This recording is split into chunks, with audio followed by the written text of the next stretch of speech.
llamo Yaneli Cruz Alvarado y soy académica del Departamento Académico de Contabilidad del ITAM y prácticamente desde hace más de 15 años doy clases en el área de contabilidad y sistemas de información. Bueno, primero que nada yo creo que hay que ponerlo como el contexto en donde viven ahora las empresas y por eso las áreas que tú mencionaste son relevantes. Las empresas el día de hoy se mueven en un contexto que ha cambiado demasiado. La globalización y la tecnología han permitido que se generen nuevos modelos de negocios. Y estos nuevos modelos de negocios que dicen la historia de cómo una empresa desempeña y cómo hace dinero y cómo se mueve, han cambiado básicamente porque la tecnología los ha soportado. Los procesos de compras, de ventas han cambiado y los procesos de publicidad y de mercadotecnia también. Entonces, frente a este contexto, lo que ha sucedido es que la parte legal, la parte económica, la parte regulatoria ha ido ajustándose a estos cambios y lo que ha cambiado básicamente son la complejidad de los procesos. Esta complejidad de los procesos va desde que compras, desde que vendes, desde que obtienes el financiamiento. Nunca antes como hoy habíamos tenido tantos modelos de negocios y tantas formas de intercambiar entre países y entre instituciones. Entonces, con esta complejidad, lo que pregunta es ¿cómo voy a registrar todas estas transacciones? Y lo que sucede el día de hoy es que necesitamos unas herramientas que ayuden a ser ágiles, que sean productivas las empresas. Y el problema que ha sucedido con esto es que se piensa que la contabilidad ha tenido que cambiar. Una parte relevante de esto es que el fundamento de la contabilidad no ha cambiado. El fundamento sigue siendo el mismo. Lo que ha cambiado es la complejidad de las transacciones. Y frente a esto, se necesitan herramientas que pueden ayudar a soportar la complejidad de las transacciones. Entonces, si tengo una venta, debo entender que a lo mejor la venta ya no se hizo como tradicionalmente se había hecho, de que voy, compro y me pagan. A lo mejor el día de hoy requiere de todo un proceso que cambió y que en realidad ni siquiera hay una persona que es un agente y que nada más está viendo cómo pasa el proceso. Hay que entender muy bien cómo es ese proceso, cómo se paga, cómo están llevándose a cabo los pagos a través ahora de los medios de pago electrónicos. Entonces, todo esto genera complejidad. Y le sumo más complejidad cuando tenemos un sistema regulatorio que nos pide transparencia y regulación sobre los documentos financieros que generamos. ¿Y a qué me refiero con documentos financieros? Documentos que avalan una transacción, una compra, una venta y por ende todas las implicaciones fiscales que ellas vienen. Entonces, ese es uno. Entonces tenemos un cambio, un contexto. Por el otro lado, el fundamento de la contabilidad sigue siendo el mismo. Y cuando tienes una aplicación que te ayuda a soportar esas transacciones, todos estos sistemas se ayudan a través de bases de datos. Entonces, nunca como hoy hemos tenido más información a través de bases de datos que me permiten analizar qué es lo que está pasando en una empresa y qué es lo que me ayuda a determinar o a tomar decisiones. Finalmente, lo que te puedo decir también, que otra cosa que sucede, es la democratización de la tecnología. Jamás he visto tanto como una empresa, tanto grande como chica, tiene acceso a diferentes tecnologías que son fáciles de utilizar para la parte de productividad de la empresa. No todas la usan en la misma proporción o con la misma eficiencia, pero el día de hoy las redes son algo muy sencillo de tener, el internet se tiene en todos lados y el hecho de tener una tecnología como la cloud computing o la tecnología enlazada en la nube, pues ha sido algo que les ha ayudado mucho a las empresas. Entonces, con estos puntos yo te puedo decir que pues existe un contexto, ¿sí?, con cambios, globalizado, con democratización de tecnologías y regulado, ¿no?, que me permite tener modelos de negocios que son un reto para quienes toman decisiones. Los retos existen en dos formas. Una, entender el contexto, entender que no porque pase en otro país o pase en otro tipo de negocios no me afecta a mí. O sea, yo creo que te puedo decir de un contexto, por ejemplo, las tiendas pequeñas. O sea, te lo puedo poner a nivel chiquito y a nivel grande, micro y macro. Los pequeños negocios que han sobrevivido en nuestro país por muchos años, como las tienditas, el día de hoy no han visto mayor reto como la expansión de ciertas cadenas que han hecho algo similar, ¿sí? Entonces, lo que han hecho es que el cliente ha encontrado un cierto valor agregado en estos negocios que se encuentran también en la esquina de tu casa, ¿no? Entonces, eso es entender el contexto, que existe mayor competencia, pero a nivel micro. A nivel macro, lo mismo. Hay grandes empresas que no han logrado innovar, que no han logrado entender que existen nuevos modelos de negocios, que la gente quiere, se adapten a los gustos del cliente, que me traten de manera única, y entonces no han entendido eso y han perdido clientes, ¿no? Y entonces en el nivel macro y en el nivel micro, pues encuentras retos de negocio, retos de competencia y retos también de gustos y preferencias, al mismo tiempo de requerimientos tecnológicos. Entonces la tiendita que está en la esquina también requiere de contabilidad electrónica, también requiere de entender qué tiene de sus inventarios, y pues estas tiendas que se han aparecido al lado suyo, pues tienen sistemas que les ayudan a soportar esto. Entonces hay que entender el contexto de los negocios y también cómo pueden ayudarse estas empresas con la ayuda de tecnología. Entonces eso es uno del contexto, y por el otro lado está también la regulación, ¿sí? Entonces cada vez tenemos que ser más transparentes ante las autoridades y ante nosotros mismos. No nada más es un enfoque de negocio, pero también de ser transparente con lo que estamos haciendo.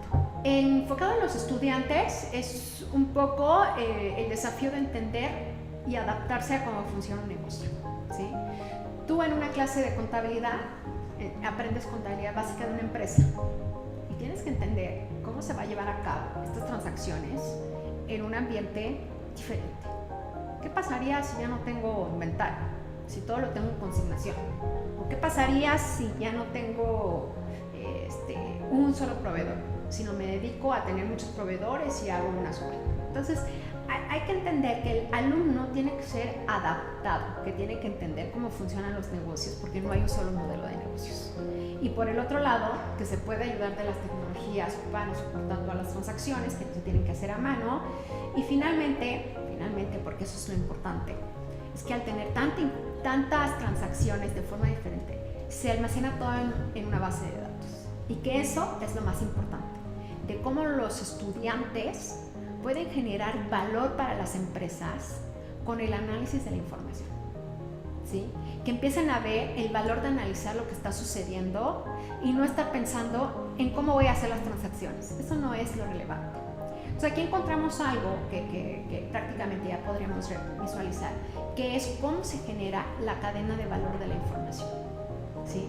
Entre más transacciones se vean como más transparentes, más fáciles, más productivo en general las transacciones, pues entonces llega un momento en que tengo tiempo para revisar qué es lo que ha pasado con una empresa, chica o grande. Y cuando la puedo analizar, puedo poder prever, puedo poder hacia atrás más fácil en tiempo real, que esa es una de las características que un alumno tiene que pensar. El día de hoy la información tiene que estar en tiempo real para poder entender qué es lo que está pasando con un negocio. No me interesa saber un año después que las ventas cayeron, necesito saber el día de hoy. Y eso es una de las cuestiones que los alumnos pueden identificar. No sé si sería como un reto.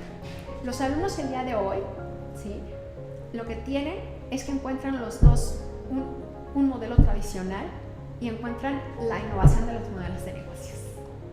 Y por el otro lado, o sea, tienen la evolución de los tipos de negocios, y por el otro lado tienen toda la gama de herramientas que existen. Entonces, la habilidad que ellos tengan de entender cómo funcionan los negocios y seleccionar las tecnologías adecuadas para poder convertir todas las transacciones en información, esa es la forma en que los alumnos se retarán a sí mismos para tomar las mejores decisiones. En las universidades nosotros preparamos a los estudiantes de una forma integral, pero sobre todo una función como docente es hacer que los alumnos piensen, ¿sí? Y lejos de utilizar solo una tecnología por usarla, porque me ayuda a hacer las cosas más fáciles, es entender qué es lo que me está ayudando a hacer en los procesos, cómo se está generando la información. Y después que los alumnos identifiquen cómo ayudan, pero definitivamente el ITAM se preocupa mucho, o al menos en los programas en donde yo participo, que es de la Escuela de Negocios, es a que las utilicen para poder pensar, para poder tomar decisiones, ¿sí? Y se vuelven un medio para un fin, ¿sí? No es el fin en sí mismo.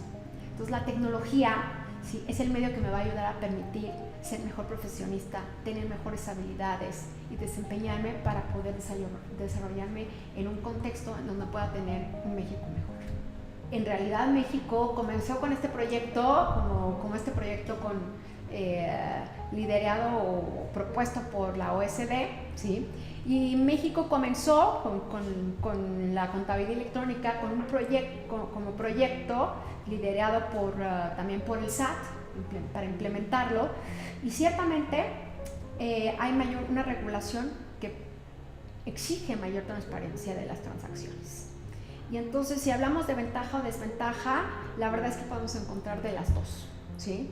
Porque ciertamente México pues, ha llevado poco a poco la generación primero de certificados fiscales digitales, y posteriormente ya la implementación de una contabilidad electrónica para que pudiera en algún momento el SAT poder analizar la información y encontrar las consistencias e inconsistencias de lo que no hay. Claro que vamos a tener una ventaja, por supuesto, porque hay países del primer mundo que no lo han hecho, ¿sí? Cuando nosotros vamos al extranjero y vemos que una factura es como nosotros la hacíamos hace más de 5 años, ¿sí? Pues entonces la verdad es que decimos que estamos en dos mundos, ¿no? Por supuesto que tendremos ventajas, pero las ventajas es que sí, el costo ha sido muy alto, ¿no? Entonces las empresas poco a poco han encontrado, o tienen que encontrar las herramientas para hacer facturas electrónicas, para hacer certificados fiscales digitales, etcétera, pero de alguna forma esto llevará a una transparencia de transacciones, a un buen cumplimiento, ¿sí? Y quizá en algún momento, cuando todo esto se logre unir y cuando todas las bases de datos se puedan analizar, identificar qué está pasando en un sector sería un apoyo total y absoluto para ciertos sectores industriales, ¿no? El automotriz, el maquilador, el de la artesanía. Entonces, todo este tipo de análisis para políticas públicas sería muy interesante. De aquí a 2025, yo veo a un contexto económico que va a estar funcionando con nuevos modelos de negocios. ¿Qué quiere decir? Por supuesto, vamos a tener a los sectores generadores de productos, pero tendremos un sector generador de servicios muy interesante, con nuevos modelos de negocios, con nuevas formas y nuevas complejidades de cómo hacer negocios, mayores a las que tenemos hoy. Hace 5 años no hablábamos de Uber, de Amazon, en la forma en la que estamos haciendo en el día de hoy, ¿sí? Y se han transformado muchas industrias. ¿Cuáles se van a transformar? Es la forma en que el emprendedor y el que está haciendo negocios a nivel micro y a nivel macro pueda entender lo que está sucediendo afuera y pueda suplir las necesidades. Entonces, en el 2025 yo veo nuevas empresas, veo nuevos productos, veo nuevos servicios. ¿Por qué? Porque van a estar habilitados por la tecnología, y va a haber alguien que analizó toda la información y que identificó que hay ciertas áreas que se pueden cubrir, que hay ciertas áreas que se pueden cubrir, no solamente económicas, también estamos hablando de la parte social. ¿Cómo se le puede ayudar a ciertos sectores de la población para que puedan encontrar productos y servicios que les ayuden a ser productivos, a ser eficientes y a ser sustentables? Entonces veo un México diferente, ¿sí? Y mucho estará habilitado por las tecnologías de información. Cuando hablamos de los emprendedores, la función del emprendedor en esta época, así que cuando hablamos de los emprendedores en el tiempo, hemos visto cómo ahora, ¿sí?, ha tenido como un boom muy relevante, ¿no? Existen el Instituto Nacional de Emprendedores, existen diferentes instancias a las cuales, NAFINSA, etcétera, que les están ayudando a ser productivos, pero no solamente nacional, sino internacional. Entonces, en este contexto, pues hay un furor o hay una idea que entonces un estudiante puede pensar, un estudiante o una persona, porque los emprendedores hay de diferentes edades, ¿no? Pero sobre todo cuando se joven es mucho esta idea de emprender. Entonces, ¿qué es lo que sucede o qué es a lo que se enfrentan? Que ellos tienen una idea y trabajan y hacen su plan de negocios, y hacen con toda su parte de plan de negocios, hacen desde su propuesta que va a generar valor, qué es lo que estoy proponiendo, en qué mercado va a estar, quién es mi cliente, cuánto me va a costar, cuáles son los procesos, cuál es toda la parte regulatoria, cómo va a ser el cumplimiento o el compliance regulatorio, y entonces empiezan a hacer toda la parte del caso de negocios hasta que terminan en unos estados financieros. ¿Cuánto me cuesta? ¿No? Y entonces, en cuánto me cuesta, encuentran que es viable y lo lanzan y lo piensan en su parte operativa y empiezan a operar. El problema está en encontrar cómo un emprendedor debe entender toda la regulación, no solo de su producto, sino la regulación de un negocio, en donde tiene que hacer un cumplimiento de ciertas obligaciones de muchos puntos. O sea, puede decir obligaciones tanto a nivel Ley General de Sociedades Mercantiles, hasta la parte de lo que es las regulaciones fiscales. Y entonces dice, ¿cómo le hago para empezar eso? Y ciertamente los emprendedores necesitan de herramientas, ¿sí? Primero, de consejo de cómo empezar la empresa a nivel legal y a nivel fiscal. Una vez que encuentren a nivel fiscal cómo lo van a hacer, ¿sí? Empezar con qué herramienta les puede ayudar. Porque desde antes de que empiecen a operar, ellos deben de tener claridad en la parte fiscal, claridad en la parte de cómo se van a dar de alta. Y entonces necesitan una herramienta que les ayude a todas las transacciones operacionales, porque ciertamente no tienen a un área de contabilidad o no tienen un área de compras. O sea, ellos son a veces los todólogos, y ante eso necesitan una herramienta que les ayude al día a día. Entonces, cuando lo ven cuando ya están vendiendo. Cuando ya están vendiendo ya es too late, porque debieron de haber encontrado el orden, ¿sí? Y la transparencia de todo lo que hicieron al principio, ¿sí? Con ayuda de algún sistema. Y a veces es muy tarde, a veces no es tan tarde, pero haber entendido que se necesitan de herramientas para poder les ayudar con la parte transaccional y que ellos se dediquen a vender es tan relevante, tan importante. Entonces, hacer como un poquito de labor, esfuerzo en decir, existen herramientas, o podrías hacerte una herramienta que te ayude a ser transparente, pero no sin antes tener una consultoría siempre legal y fiscal que les ayude a determinar cómo pueden hacer exitoso su negocio. Yo creo que lo que me gustaría añadir finalmente es que la tecnología y los cambios que se están generando a nivel de sociedad es que nos están generando nuevos modelos, no solo de negocios, sino también modelos de inclusión social, ¿no? Y entonces lo que está sucediendo es que en la práctica contable o los que dedican a la toma de decisiones en una empresa o en una organización necesitan de herramientas para tomar decisiones. Y definitivamente debemos de ver esta visión de la gente que toma decisiones, de los contadores, de los financieros, ¿sí? De los administradores, de entender que ya no estamos en la época de transacciones, estamos en una época en donde tenemos que analizar los datos, en donde tenemos que investigar qué está pasando hoy en tiempo real para hacer toma de decisiones oportunas y reales.